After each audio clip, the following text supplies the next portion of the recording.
really made the transition from single family, which I did self-manage the portfolio, to multifamily.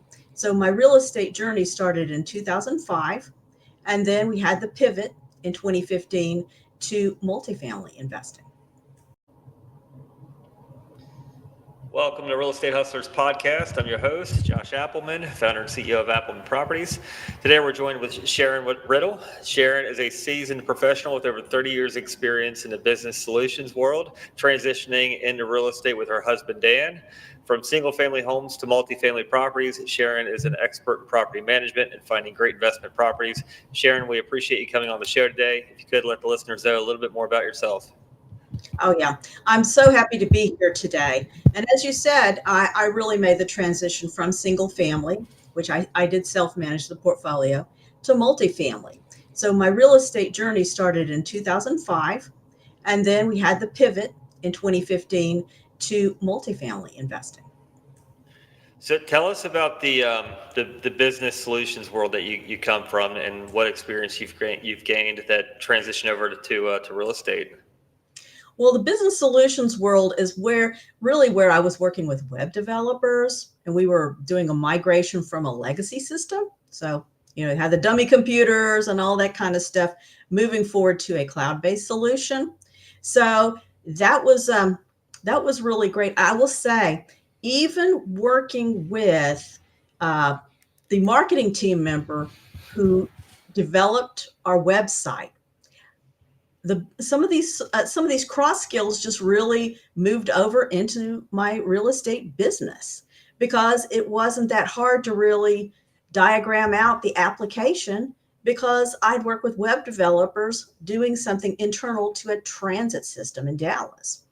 But I will also say my cross skills as a financial analyst as well, and pairing that with my MBA, has really helped too, because that's another set of cross skills, your system skills as well as your financial skills.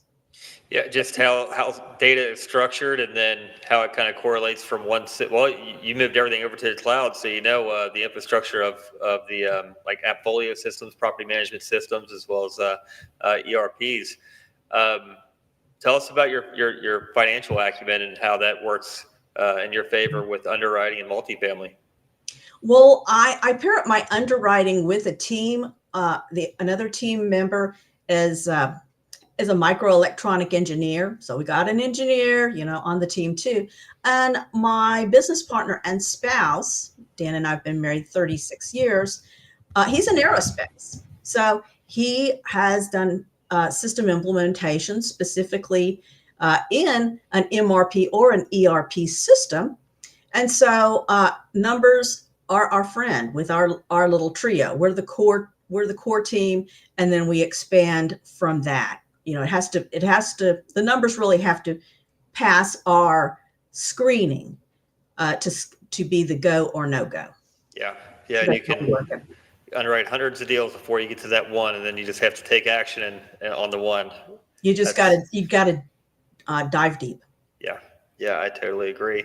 So on your single family, you all started out on the single family front. How many properties did you gain, and then self-managing? Tell us a little bit about that experience as well. Sure. Well, at the max, we had 10. And we had it at a really interesting time period, because, you had the credit crunch of 2008. Well, we could kind of sense that things were changing and credit was tightening. So we ended up going to a boot camp in San Antonio, Texas. And this was held by Alan Cowgill.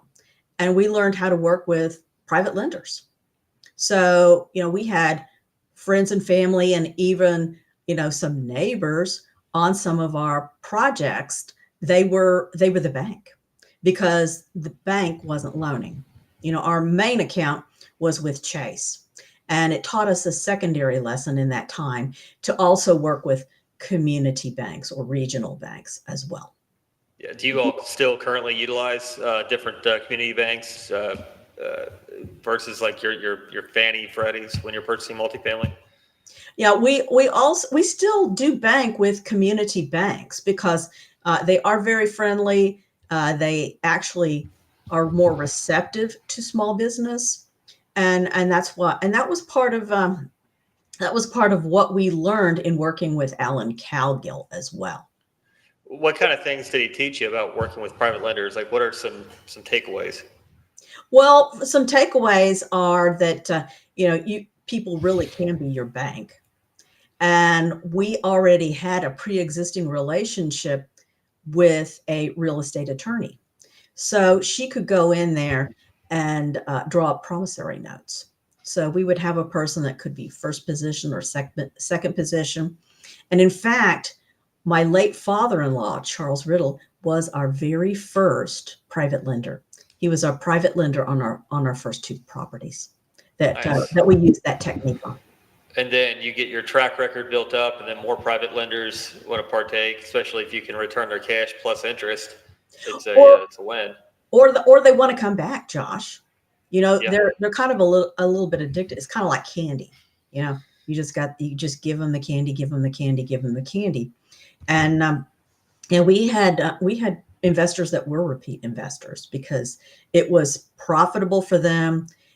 They knew the money was coming, and we had a really strong business relationship with them. Got it. What made you want to transition over to larger multifamily properties?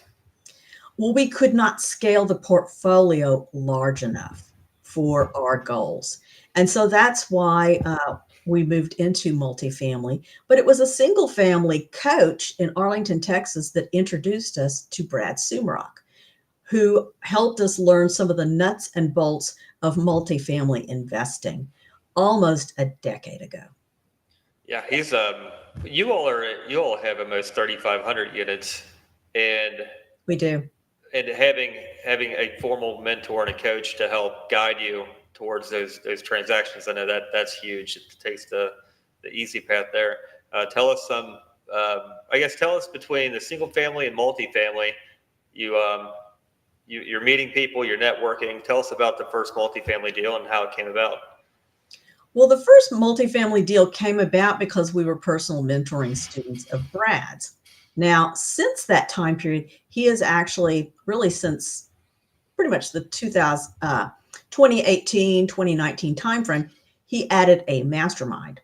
But at that point in time, you had two student mentoring programs. You could have a foundation program, and that was really exclusively for passive investors. And then there was the personal mentoring, and that was for individuals who were aspiring to be general partners at some point in their investing career. And then the mastermind was taking it to another level, and you having introduction to people who were seasoned general partners, and getting into some more into some additional content that was not covered in some of the modules or the coaching calls that you had access to. Like what kind of modules? Just like deep dives or tactical ways of building portfolios? Give us some examples. Well, excuse me. It was deep dive. It was a deep dive into underwriting, asset management. There were a lot of different modules, and they covered different topics. And that's pretty much what the modules included. Now, every month there is a coach's call, and that's where you're really going over some specific topics. But there is a coach leading it, and there's people who are on the call. So you chat with some of your investor friends too in the chat. To be quite honest, when those calls are also going on. Got it. So your first deal, you're helping assistant coaching, and then a student finds a deal, or how does that come about? Yeah, a student finds the deal. And I will say this is a student who we've been in touch with. He was also in aerospace, which is really what kind of attracted Dan to him. And he's still very active in the multifamily space. He's invested more in the Houston market versus the Dallas-Fort Worth market. And he, instead of being a solo general partner, he decided on a general partner model where there are two partners. So there's not as much stress on one, and there's more continuity too, in case there's some unforeseen situation, health, etc. Yeah. How many people on your all's 3,500 units? Are you all the GP, the sole GP, or are you the LPs mixed with GP? We've been KPs or LPs to date. Okay. And we have been best and final in 2 general partner deals. So we've been, we're still on the hunt. That's what I like to tell the brokers. We are still on the hunt. We have to have the right time and the right property within our buy box. So for some listeners that might be tuning in on an LP front, what are some experiences, lessons learned that you've gained through the years? Well, I have learned not to be afraid of fires. I can tell you that, because we have 2 acquisitions, newer acquisitions that have had fires. In fact, the property that I was talking to you about before we were on the air had a fire, and I toured the property, and they're moving forward on the reconstruction as well as the operation side of the house. But our very first fire actually ended up being our very first 3-time return on our principal in 30 months, which was really very outstanding. And that was in the 2016 timeframe. Can you take us down that path on how that came about, how the first fire returned to 3x? Well, I will say it was a single general partner. It really did put him under a lot of stress, but he was working super closely with the property manager. Well, actually, the property management company that also had a construction arm. And this individual, Ryan Weiner, was very adept at that time period of working with code, the code inspection side of the house in cities. And so this was a more modest property in Duncanville, Texas. And what attracted us to this property is the fact that we had a long time single family rental that was a bank owned property in that market. So we knew a little bit about the market. That particular apartment actually was even in a more desirable part of Duncanville as far as income. And so it was just like a little gem that had to wait to be discovered. And I have to give a lot of credit to Aaron Katz for being so diligent. He even had us meet on site, the investors, and we took a property tour post construction. So I feel that really put a lot of confidence into the investor and the investors that were on the property, and just his process in general. It really instilled a lot of confidence. And I will share a super funny story, because even to be on this deal as an LP, I literally had to run after Aaron because he was in a zone. You get in a zone and you tune out everything because you're just so, you're so focused. And I had to run after him and ask him, where do I wire the money? Because he just was kind of tuning me out. And this was at one of our mentors' bus tours. That's it's kind of a crazy little story, but Aaron and I even remember that because he immediately turned around and we had a conversation because I used the keywords, where do I wire the money? Well, you got his attention. I'm sure you got it over to him. But what about the rising interest rates? What about we all kind of got blindsided with how fast the Fed raised the rates, and then there's communities that are in the middle of the business plan, and as far as renovations goes and this and that. Have you had any adverse experience as far as that goes with all of your properties?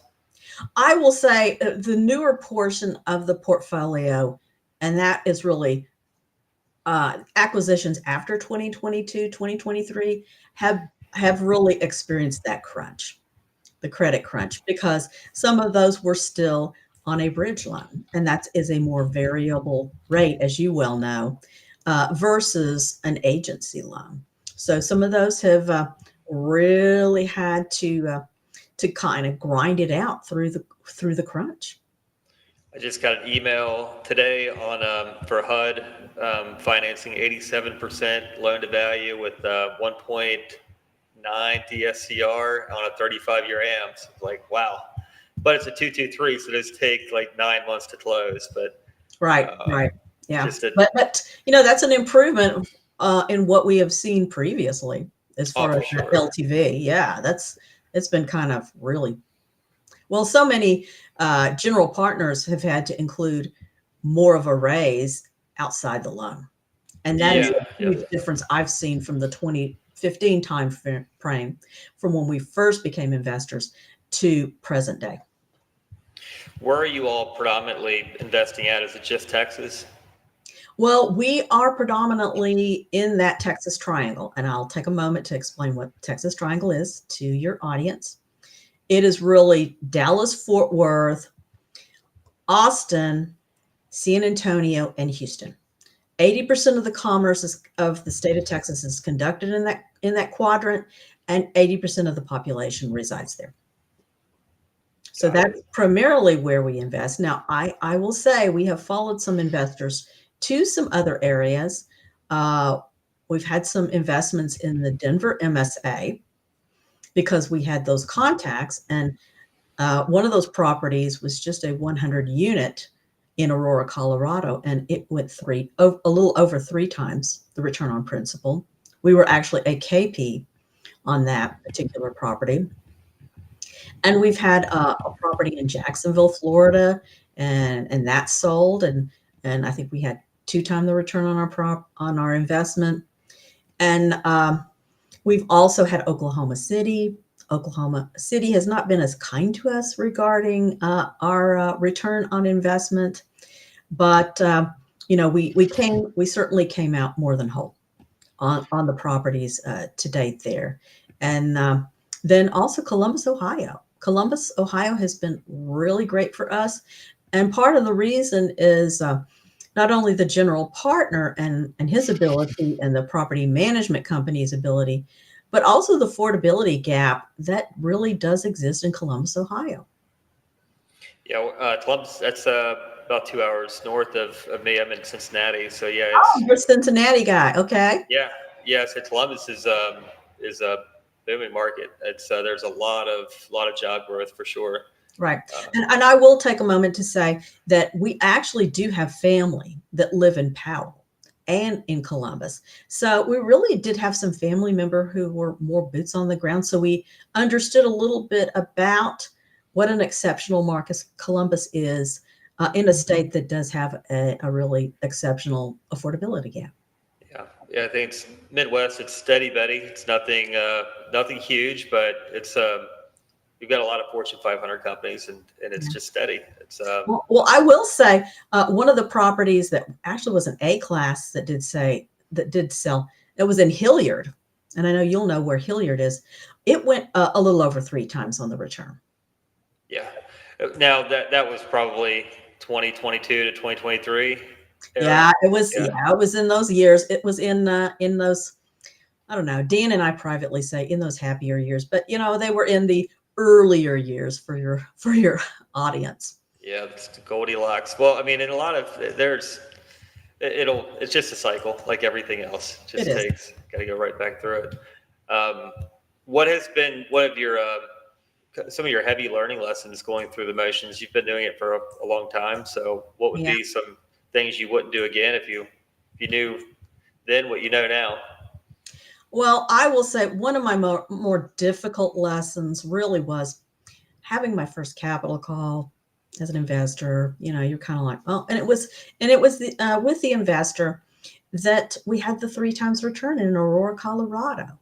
But they did take with some other general partner team, they did take on a larger project in Southwest Fort Worth. And, they got a little caught in the crunch regarding a bridge loan, but also in what you and I talked about as far as evictions. So they've had a tenant population who has been very organized in their protest of their evictions.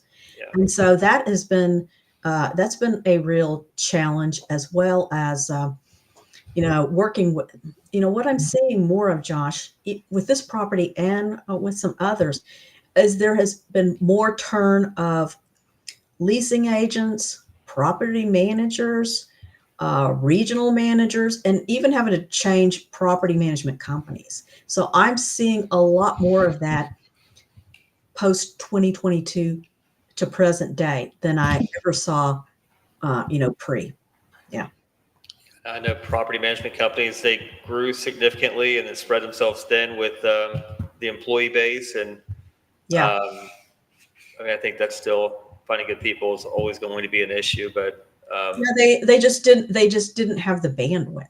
They mhm. didn't have the capacity, and that actually ended up rolling down to the properties. Yeah. And that's always a hard. It's always a hard call for the asset portion of any general partner team to change property management companies, because then you have to have another period where you're stabilizing again. Yeah.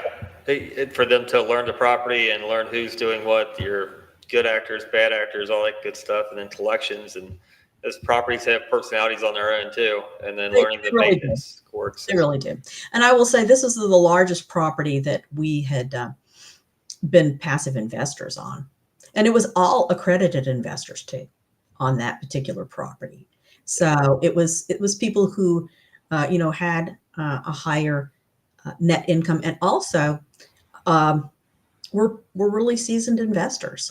So we've been kind of riding it along with them.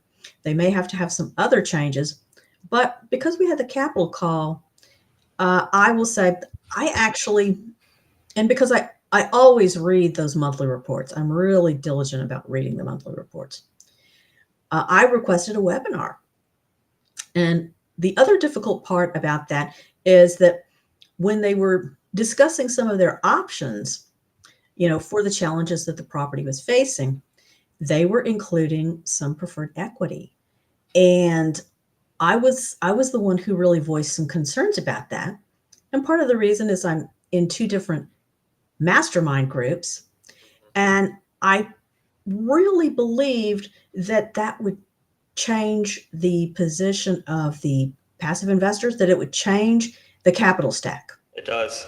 Yeah, and I know it did, Josh. And I was the one here over here voicing my concern very firmly about that, and then walking the general partner team through the fact I'd been a former analyst, and I was also in a mastermind that was specifically address capital raising. So I personally do know fund managers who are looking for properties that have challenges so that they can really have an advantageous acquisition. 100%. And there's good ones, and then like anything else, there's the bad ones that are looking for opportunities just to add to their portfolio too. So that's out there. It's kind of like your mezz debt. It's good at the moment, but then it turns toxic and it's poison, and then it just goes from there. Well, and personally, I did not really, and I really addressed these in some pretty strong terminology. I said I did not want my investment of $90,000 to vaporize. I Right. felt like I had to be that firm in the webinar. I mean, I know it didn't surprise the general partner who brought me on, because we've had a very frank relationship for some time. But it did surprise some of the other general partners because the webinar was recorded. Well, yeah, and that's where LPs have their voice. It's you all have just as much right to vote for things as much as they do, and ultimately, if they got you all to the position that you're at, then things should be questioned and addressed. Exactly. Uncomfortable conversations, there's nothing wrong with that. It's got to take place. Somebody's got to do it. Well, I felt like I was the woman who had to tackle that job that day. Yeah. Well, good for you. And how did that turn out? Did they move forward with just capital call, no other outside? Well, they had a capital call before the webinar, before I requested the webinar, but they are seeking out some other options besides just bringing in preferred equity and changing the capital stack. So they are reviewing some additional options now, because I used my voice very firmly and very forcefully. Is it a bridge loan? It's a bridge loan. Yeah, Okay. it's a bridge loan. Yeah.